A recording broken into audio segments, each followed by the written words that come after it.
Good morning friend, जय जगन्नाथ। तो आइए आज की करंट अफेयर देखते हैं, यानी 5 नवंबर 2025 की जो भी करंट अफेयर है, सारे के सारे करंट अफेयर डिस्कस करने वाले। तो देखते हैं बिना टाइम वेस्ट करे, जो भी करंट अफेयर है एक एक करके डिस्कस करने वाले। फर्स्ट क्वेश्चन आपके सामने रहे, रामदरस मिश्रा। ध्यान में रखिएगा, रामदरस मिश्रा जो कि आज पास्ट अवे रिसेंटली, हाल ही में इनकी निधन हो चुकी है। And he was associated with which field, इन्होंने कौन सी फील्ड से जुड़े रहे? वो एक लिटरेचर थे। क्लियर, लिटरेचर मतलब मॉडर्न हिंदी लिटरेचर थे। वो कौन थे?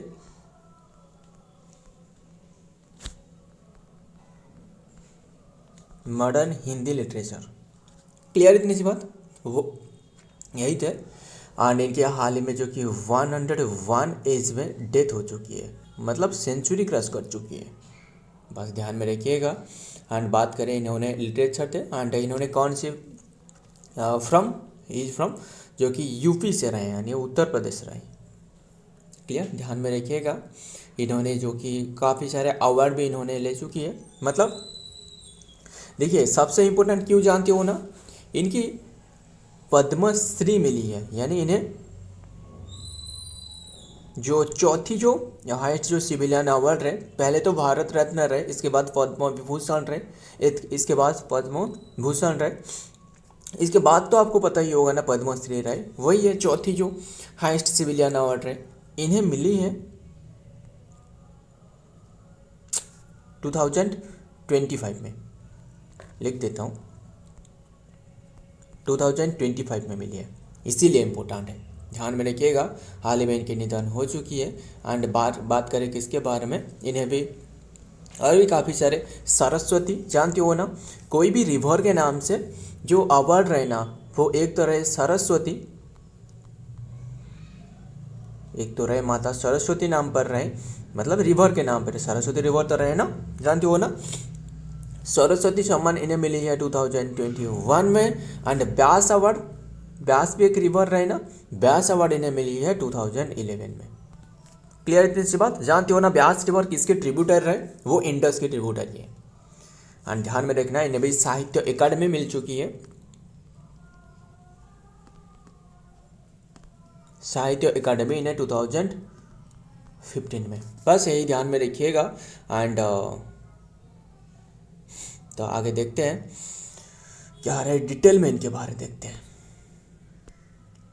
Ramdaras Mishra who recently passed away on October 21 जो कि 2025 हुआ है, रिनाउंड जो कि Indian literature writer, poet and novelist थे, and critic and educationalist. He was associated with the literature and primarily Hindi and then the Bhojpuri literature थे। क्लियर इतनी इस बात। वेयर वॉज द जो कि prolific writer and then the over 150 book इन्होंने लिखी है, देख रहे हो ना, spanning poetry fiction and criticism and essay. तो आगे देखते हैं नंबर 2, 17th गृह समिट, गृह जो कि summit held in which place, कौन सी प्लेस में हुई है गृह समिट? ये न्यू दिल्ली में हुई है। एंड गृह समिट क्या है असल में, इसके जो एम रहे, डेवलप करना, यानी क्लाइमेट रेजिलेंट जो इंफ्रास्ट्रक्चर है इससे बढ़ावा देना, ग्रीन बिल्डिंग बनाना, यही है। क्लियर, मतलब ग्रीन बिल्डिंग जानते हो ना, मतलब सारे के सारे जो बिल्डिंग बनाना, मतलब ग्रीन एनर्जी को उपयोग करके। क्लियर, ग्रीन एनर्जी के बारे में तो पता ही होगा, solar energy and wind energy, है ना। तो वो जो करवाया गया था 3 एंड जो कि 4 नवंबर में। देखते हैं इनके बारे में डिटेल क्या रहे, वो देखते हैं। इन आवर ड्राइव जो कि ड्राइव टुवर्ड जो कि क्रिएटिंग एंड इंक्लूसिव जो कि क्लाइमेट जो रेजिलेंट रहे, इसके जो कि इंफ्रास्ट्रक्चर को डेवलप करना, गृह जो कि council is hosting it's annual 17th गृह summit created around the theme and innovate to act for a climate resilient world which is the schedule to 3 to 4 ये हो रहा था नवंबर 2025 में। क्लियर, मतलब कल ही खत्म हुए। And India Habitat Centre and New Delhi में हो रहा था। नेक्स्ट देखते हैं number 3, how many medal did India wins are the Manama Asia Youth Games 2025? असल में जो बहरीन रहे है ना, बहरीन मनामा में ये हो रहा था एशियन गेम्स जो 2020 यूथ गेम्स जो 2025 रहे, ये ख़त्म हो चुकी है। एंड ये हो रहा था तीसरी एडिशन यानी थर्ड एडिशन हो रहा था। इसमें इंडिया कितने की मेडल ओन करी है? 48, वही इंपॉर्टेंट है। क्लियर, इंडिया टोटल 48, 13 गोल्ड रहे, 18 सिल्वर रहे, 17 ब्रॉन्ज रहे। क्लियर इतनी सी बात। टॉप पर कौन रहे? टॉप पर चाइना रहे। क्लियर। एंड बात करें ये जो फर्स्ट एडिशन 2009 में हुए थे। क्लियर, 2009 में वो सिंगापुर में। आगे देखते हैं, और भी काफ़ी रहे। फर्स्ट एडिशन असल में दूसरे एडिशन जो रहे ना, दूसरे एडिशन ये 2013 में हुए। हर 4 ईयर के बाद होना था, बट चाइना में जो क्या रहे इसमें 4 आर का ना 2017 हो रहा है ना, 2017 में नहीं हुए, 2021 वो भी नहीं हुए, दोनों नहीं हुए थे। तो अभी के टाइम में ये तीसरे एडिशन करवाया गया है। बस ध्यान में रखना, यूथ गेम हो रहा था, एशियन यूथ गेम 2025।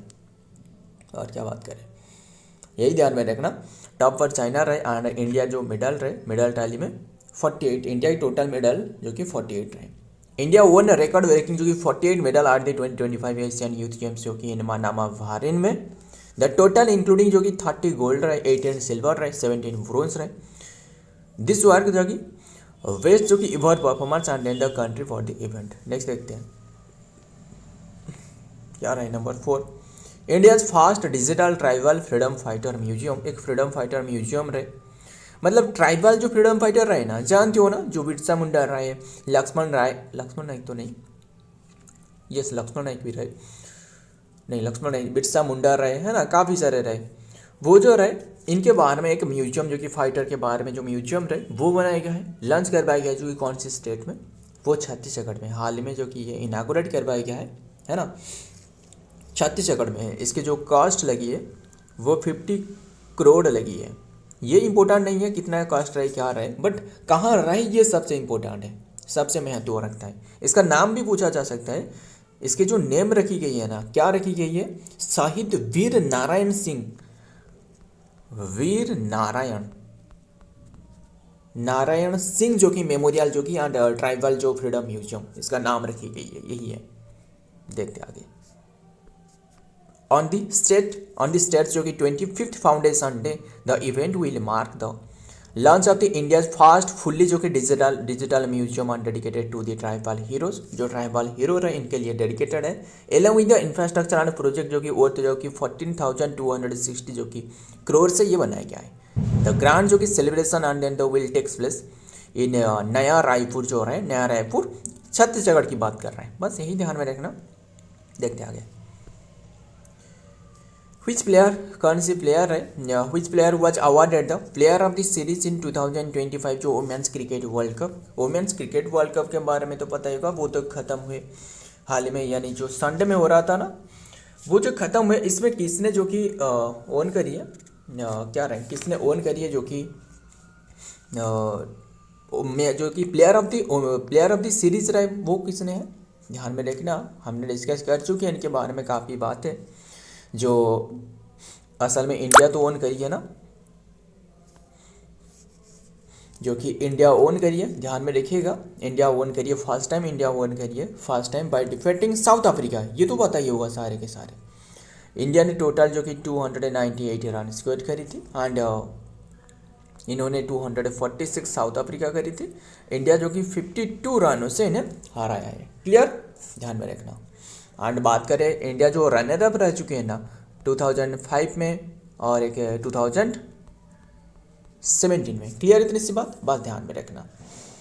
तो और क्या ही बात करें, ये जो कि वो हो रहा था ना, ये 13th एडिशन रहे, यानी 13वां एडिशन रहे, है ना, ये 13th एडिशन हो रहा था, 13th एडिशन अभी के टाइम में जो हो रहा था। बस यही ध्यान में रखना। और क्या है, और बता सकते हो जो इंडिया की जो वुमेन टीम रहे इसके कैप्टन कौन थे, बता ना। एंड ये क्वेश्चन का आंसर होने वाला है शेफाली वर्मा तो नहीं, ये क्वेश्चन का आंसर है दीप्ति शर्मा। क्लियर, दीप्ति शर्मा कहाँ रहा है? दीप्ति शर्मा नहीं है ऑप्शन में, तो ये तो सारे के सारे ऑप्शन गलत लिखी गई है, तो ये कोई भी आंसर नहीं है। मतलब ये क्वेश्चन जो प्लेयर ऑफ द सीरीज रहे वो रहे जो कि दीप्ति शर्मा, ध्यान में रखिएगा।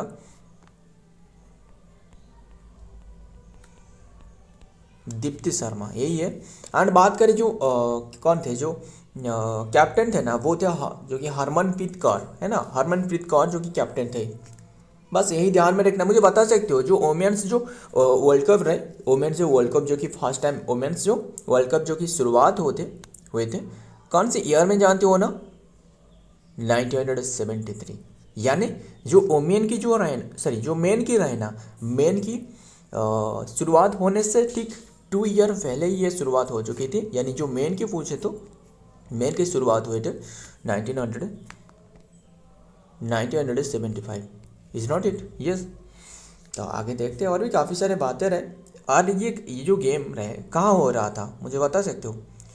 शेफाली वर्मा कौन रहे? शेफाली वर्मा जो कि मेमोरी एंड देन इंडिया जो कि 2098 7 एंड जो कि guard carefully of the crucial wicket and restrict the Proteas जो कि ओमियन 2246। शेफाली जो कि was declared as the player of the match रहे। शेफाली वर्मा जो कि प्लेयर ऑफ द मैच रहे, clear. And player of the series पूछे तो वो रहे जो कि विद दीप्ति शर्मा जो रहे प्लेयर ऑफ द टूर्नामेंट रहे, यानी सीरीज रहे, क्लियर। एंड ये हो रहा था कहाँ जानते हो ना? वो जो रहे DY पटेल स्टेडियम में, DY पटेल स्टेडियम है ना, DY पटेल स्टेडियम वो हो रहा था। स्टेडियम वो आपको मिलने वाला है नवी मुंबई में, क्लियर। आगे देखते हैं what is India's rank in the world just जो कि जस्टिस प्रोजेक्ट जो कि rule of law index, rule of law index. India का रैंक क्या है? इंडिया का रैंक 86 है। 86 ये तो कहाँ कहीं भी नहीं है, यही 86 होने वाला है। Option C is the right answer 86, clear. मतलब इंडिया के रैंक जो रहे ना यहाँ जो कि गिरावट देखने को मिली है। मतलब 2024 में जो रैंक थे वो 79 थे, बट अभी के टाइम में गिरावट देखने को मिली, क्लियर। ध्यान में रखना, ये जो रिलीज करी जाती है ना, किसके द्वारा रिलीज करी जाती है? WJP यानी जो वर्ल्ड जस्टिस प्रोजेक्ट रहे ना, जस्टिस प्रोजेक्ट के द्वारा ये लॉन्च करवाया गया है, क्लियर। टोटल जो कि कंट्री ये पूछे तो टोटल कंट्री इनमें जो कि 143 रहे। आउट ऑफ 143 इंडिया का रैंक 86, क्लियर। मतलब कितनी की कौन सी कंट्री रहे, मतलब इनके जो लॉ रहे वो कितना जो कि सक्षम रहे, कितना अच्छे रहे लोगों के लिए, वो ये बताई जाती है। यहाँ इनमें रैंकिंग दी जाती है, क्लियर। टॉप पर कौन रहे वो ध्यान में रखना है। टॉप पर जो कि रहे डेनमार्क, एंड सेकेंड पर कौन रहे? नॉर्वे रहे। तीसरी पर फिनलैंड रहे, एंड बस और तो यही ध्यान में रखना है। और सबसे जो लास्ट पर है वो है वेनेजुएला लास्ट पर। आगे देखते हैं इंडिया फेल जो कि 6 प्लेस जो कि गिरावट इनके देखने को मिली है 86 globally, with an overall score जो कि 0.49 जो कि मार्केटिंग -1.7% डिक्रीज करी है इन 2025 में। इंडिया रैंक जो कि 79 आउट ऑफ द 142 कंट्री जो कि 2024 की बात है। बट अभी के टाइम में जो वर्ल्ड जस्टिस जो कि प्रोजेक्ट है रूल लॉ इंडेक्स जो कि regionally it is the rank जो कि 3rd आउट ऑफ द 6 जो कि कंट्री। बस ध्यान में रखना, मतलब एशिया की बात करें, एशिया जो कि कंट्री में, and 8th out of the 38 जो कि लोअर मिडिल इनकम जो कि कंट्री की। बस ध्यान में रखना, इंडिया के तो गिरावट देखने को मिली।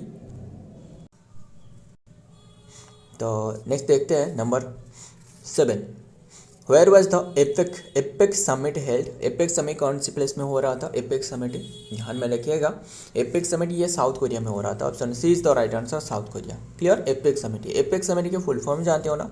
एशिया पैसिफिक जो कि एशिया पैसिफिक क्या रहे, economic cooperation summit, Pacific economic cooperation summit, clear. ये हो रहा था जो कि कौन सी प्लेस में? साउथ कोरिया में हो रहा था, ध्यान में रखिएगा। एंड बात करें किसके बारे में, असल में ये जो कि हो रहा था जो 33rd एडिशन हो रहा था, clear. 33rd edition economic cooperation summit है, क्लियर। एंड 31 अक्टूबर से शुरुआत हुए थे एंड 1 नवंबर तक खत्म हुए, 1 नवंबर तक, क्लियर। ध्यान में रखिएगा। एंड नेक्स्ट जो एडिशन होने वाला है ना 2026 की, वो होने वाला है चाइना में, तो बस यही ध्यान में रखना। बात करें जो एपेक रहे, APEC यानी जो एशिया पैसिफिक जो कि इकोनॉमिक कोऑपरेशन समिट, इसके असल में जो शुरुआत रहे ना, यानी जो स्थापना करवाया गया था 1989 में। हेडक्वार्टर आपको देखने को मिलने वाला है सिंगापुर में। क्या इंडिया इसके मेंबर है? आंसर है नहीं, इंडिया इसके मेंबर नहीं है। फिर इसके पार्टनर कंट्री बने, यानी भागीदार जो कंट्री है ना। तो देखते हैं डिटेल में। एपेक जो कि साउथ कोरिया 2025 ऑफिशियल जो कि स्टाइलिश जो कि आज एपेक एंड 2025 कोरिया, ध्यान में रखना। ये अभी के टाइम में एशिया जो कि इकोनॉमिक एपेक रहे, meeting with the including with the APEC जो कि इकोनॉमिक, बस ध्यान में रखना। ये नवंबर 1 तक हुए थे साउथ कोरिया में। तो नेक्स्ट देखते हैं number 8, international biosphere reserve day observe करी जाती है कौन सी डे?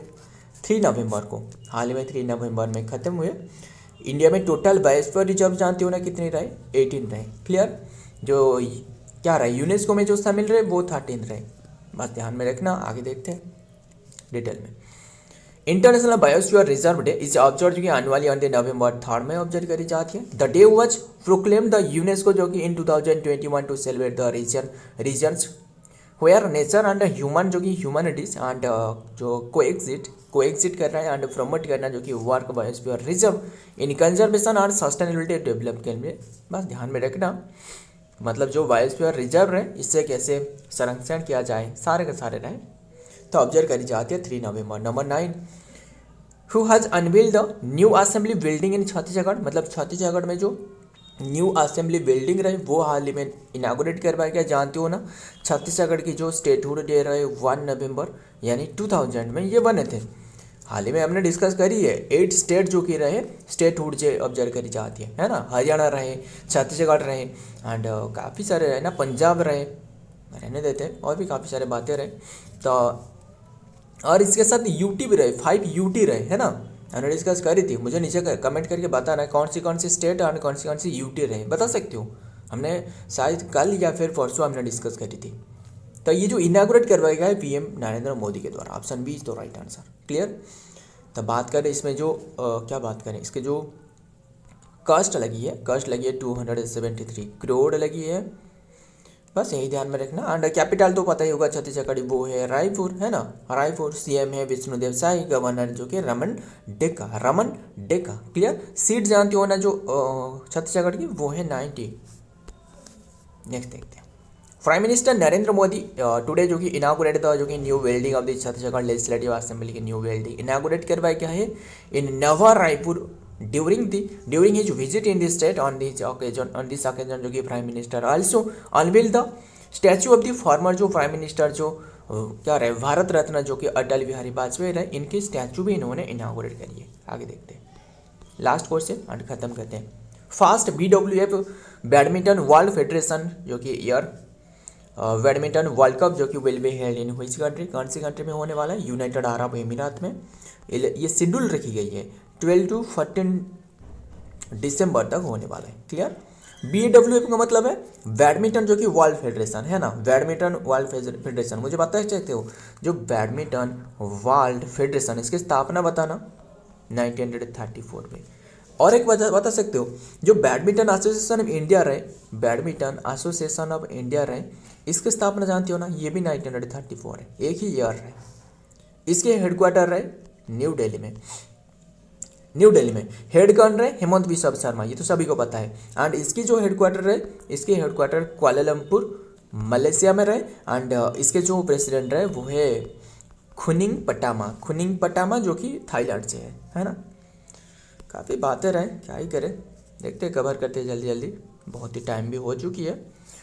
इन जस्ट अंडर जो कि 6 एंड देन द वीक्स जो कि इनागुरल BWF जो कि बैडमिंटन वर्ल्ड कप जो कि 2025 will be take place in Sharjah जो कि यूनाइटेड अरब अमीरात 11 to 14 दिसंबर। क्लियर? तो ध्यान में रखना कहाँ होने वाले, और जब भी ये सारे के सारे जो बातें रहे वो हमने तो डिस्कस करने ही वाले, बस अभी के टाइम में यही ध्यान में रखना कहाँ होने वाला है, वो यूनाइटेड अरब अमीरात में होने वाला है। क्या आपको आंसर नहीं बताया? ये बताया ना, यूनाइटेड अरब अमीरात में होने वाला है। सो फ्रेंड, आज की ये कंटेंट है। अगर आपको लगता है कि वीडियो पसंद आया और फिर लगता है इसमें और भी जिनमें टॉपिक इंक्लूड किया जाए तो नीचे कमेंट करना। वीडियो पसंद आए तो वीडियो को लाइक करना, दोस्त याद शेयर करिएगा। मिलता हूँ और एक वीडियो में और एक इंपॉर्टेंट MC के साथ। तब तक के लिए जय हिंद, जय जगन्नाथ।